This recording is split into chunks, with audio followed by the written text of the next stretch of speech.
નગર પ્રાથમિક શિક્ષણ સમિતિ વડોદરાનો આજે વાર્ષિક રમતોત્સવ જેનું આયોજન માંજલપુર સ્પોર્ટ્સ ગ્રાઉન્ડ ખાતે અત્યારે થવા જઈ રહ્યું છે. મોટી સંખ્યામાં આપ જોઈ શકો છો અમારા શિક્ષણ સમિતિના શાળામાં અભ્યાસ કરતા બાળકો, એના વાલીઓ અને શિક્ષકો બધા જ અહીં બાળકોના અવનવા કરતબ નિહાળવા માટે હાજર રહ્યા છે. આજે અમારી ઓપનિંગ સેરેમની છે.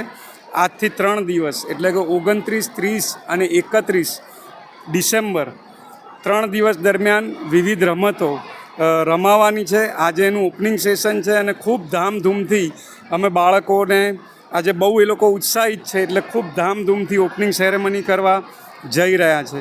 આજની સેરેમનીમાં એક આ ટ્રેક ઉપર પરેડ છે અને જેમાં લાઠીના દાવ છે, લેઝીમ, ડમ્બેલ્સ, તલવારબાજી છે, આવા વિવિધ કરતબો, સ્કાઉટનું બેન્ડ છે, એ બધું જ માર્ચ પરેડથી એ વિદ્યાર્થીઓ પ્રેક્ષકો સમક્ષ રજૂ કરવાના છે.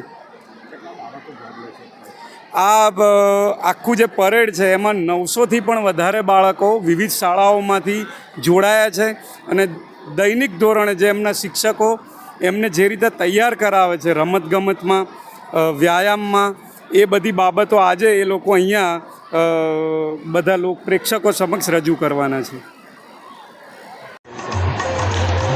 વડોદરા મહાનગરપાલિકા સંચાલિત નગર પ્રાથમિક શિક્ષણ સમિતિની કુલ 121 શાળાઓનો ત્રિદિવસીય રમત મહોત્સવ 2025નો આજે ઐતિહાસિક શુભારંભ પ્રસંગ શરૂ થઈ રહ્યો છે. આ પ્રસંગે વિવિધ મહાનુભાવો, વિવિધ સંસ્થાના પ્રતિનિધિઓ, સમાજના શ્રેષ્ઠીઓ, સાથે સાથે કાઉન્સિલરશ્રીઓ, વોર્ડના અલગ અલગ કાર્યકર્તાઓ, આચાર્યશ્રીઓ, શિક્ષકો, વાલીઓ અને વાલા વિદ્યાર્થી મિત્રો સૌ સાથે મળીને આ સમગ્ર કાર્યક્રમનો આનંદ માણવાના છે. રમતોત્સવનો આજનો આ શુભારંભ પ્રસંગ એક ઐતિહાસિક છે, કારણ કે નગર પ્રાથમિક શિક્ષણ સમિતિનો ઇતિહાસ હંમેશા ગૌરવપૂર્ણ રહ્યો છે. આ નગર પ્રાથમિક શિક્ષણ સમિતિએ રાષ્ટ્રપતિ એવોર્ડ વિજેતા હોય કે રાજ્ય કક્ષાએ એવોર્ડ વિજેતા હોય, આ શ્રેષ્ઠ શિક્ષકો પણ આપ્યા છે. સાથે સાથે સયાજી કાર્નિવલ જેવા બાળ મેળાનો પણ વડોદરાની સંસ્કારી નગરીને ઉત્કૃષ્ટ પરિચય કરાવ્યો છે. ત્યારે આજે રમતોત્સવના શુભારંભ પ્રસંગે નગર પ્રાથમિક શિક્ષણ સમિતિના બાળકો 700થી પણ વધુ બાળકો માર્ચ પાસ્ટના માધ્યમથી અલગ અલગ પ્રકારના લાઠી, Lezim, dumbbells, karate, yoga, pyramid, તલવારબાજી વગેરે જેવા પ્રયોગોનું નિદર્શન કરવાના છે અને પોતાની એક તાકાતનો પરિચય કરાવવાના છે. જ્યારે નગર પ્રાથમિક શિક્ષણ સમિતિ વિઝન 2030 અંતર્ગત આગળ વધી રહ્યું હોય ત્યારે આજનો આ રમતોત્સવનો શુભારંભ પ્રસંગ તેના સંદર્ભે માઇલસ્ટોન બની રહેવાનો છે. અને આજે સૌ સાથે મળીને 3 દિવસનો રમતોત્સવનો સૌ સાથે મળીને આનંદ માણવાના છે.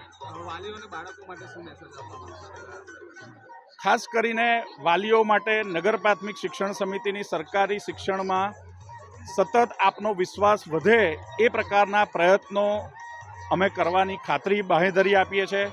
સાથે સાથે વિદ્યાર્થીઓ માટે મારો મેસેજ છે કે રમતના મેદાનમાં જીત થાય તો આનંદ આવે છે અને હાર થાય તો નિરાશ થવાની જગ્યાએ તમારે ધૈર્યવાન બનવાનું છે અને ફરીથી જીતની તૈયારીમાં લાગી જવાનું છે. પરંતુ આ હાર જીતની સાથે સાથે ખેલદિલી પણ એટલી જ મહત્ત્વની છે. એ પ્રકારનો હું મારા વિદ્યાર્થીઓને સંદેશો આપું છું. આદિત્ય પટેલ, ચેરમેન નગર પ્રાથમિક શિક્ષણ સમિતિ.